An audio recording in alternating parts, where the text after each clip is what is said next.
Porcelain Flush came about was my co-writer, Kelly Vrooman. She had had a conversation with her partner at the time when, he had wanted to come to the bathroom and she had to pee, and she was just like, no, you can't.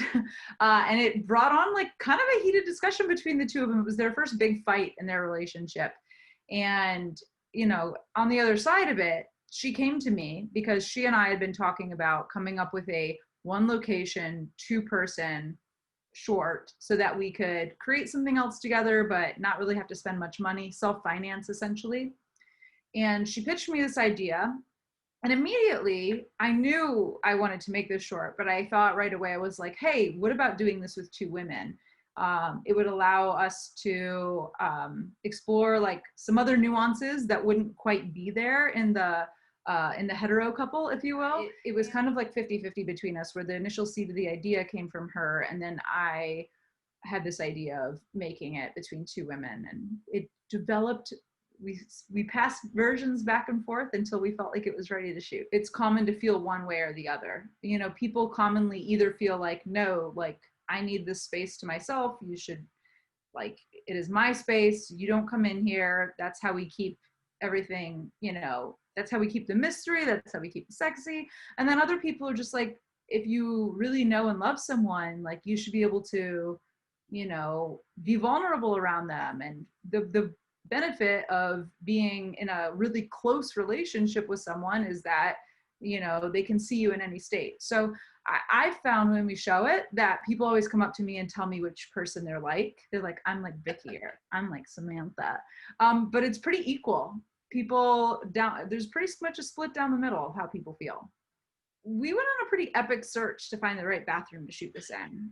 For many reasons. I mean, the whole short takes place in a bathroom. So we wanted a bathroom that would look good on camera, but didn't come across too expensive, because, these are two girls, two bohemian city chicks living in their late 20s, early 30s. So it needed to be believable for them. It needed to be big enough that we could film in it, which honestly, it wasn't big. It was like 4x6, so still pretty small, but it was the layout that allowed us to get the shots that we wanted. And when we finally found one we liked, we had a couple of problems with it. For one, we had to get it clean. It was a friend's, or at least a friend of our DP's, and it had mold in it, and we didn't want to be like, it was like an awkward situation where we were like, oh, we'll pay to have it cleaned, trying to and they were like, oh, it's not necessary. And we were like, but additionally, this bathroom had a leak. The shower had a drip, and you could hear this drip. You could hear this drip so easily. So we had to find a way.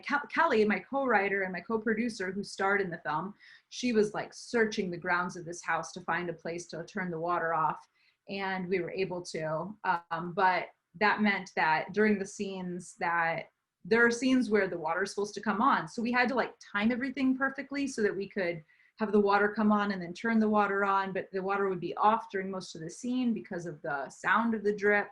And the other thing is that the exterior like switch for the water controlled both the front house and the back house, and we were in the front house. So the neighbor was also like, I need to be able to flush my toilet right now, or I need to be able to use my sink. So just working around the fact that we had a drip. I mean, I have a lot of things going on with Kelly specifically, who is, again, my co-writer, my co-producer on this, and was Vicki. So she and we have a history of making projects together. We had another short in HollyShorts a couple of years ago called Rekindled, and we actually were inspired by that to create a series. So we've had, announcements in Deadline with attachments to the pilot that we wrote. Called Managing Life, which is really exciting. And she and I also have co-authored 2 features based on a true story that happened to the two of us, dark dramedy, still very much in kind of the pocket of what we like to do together. And then I've written some other properties on my own. I have a feature that I wrote that takes place in Italy, which I was hoping to film this year, but COVID kind of changed things a little bit. So that one, I have producers attached, but it's on hold until the world makes sense to go to Italy and do a production like that. And then I also have a company called Versatile Assassins that creates aerial art films. And that is a term that we kind of coined for films that tell stories through aerial circus arts. So could be silks, it could be lyra, it could be rope. Right now we've done a bunch of aerial silks and aerial hammock, and we're moving into even other aerial apparatuses. But we have a YouTube channel. My friend Selkie and Selkie performs in all of the videos. And so that's just another outside. I have kind of like the comedy thing going on, and I have this like silks thing going on, and they both feed different sides of my soul, and I really enjoy them both. Shorts is great. They're great people that you know, treat filmmakers well, and they really rally behind giving a lot of LA filmmakers a chance to screen in LA. And of course, they have that Oscar qualifying status, which makes everyone want to play. So I'm really grateful that they took our film a second year, and really curious to see what it's like virtually. So my name is Erin Brown Thomas, ErinBrownThomas, and I'm at Erin Brown Thomas on both Twitter and Instagram. But additionally, I have a second Instagram that's Erin Brown Thomas _filmmaker. That's going to be stills and video from all my filmmaking projects. My other one is me doing my hobby, aerial silks. So that one has a lot of following because aerial silks is kind of fun to look at. And I've got an Erin Brown Thomas filmmaker page on Facebook as well as my website, erinbrownthomas.com. So just got to know my name to find me. And then of course, my Versatile Assassins company, we have a YouTube that's growing pretty quickly and rapidly. You can look up Versatile Assassins while you're on YouTube, and you'll find all of our videos. Feeling Flush screens in the LGBT block, which is 7:30 p.m. on Wednesday, November 11th.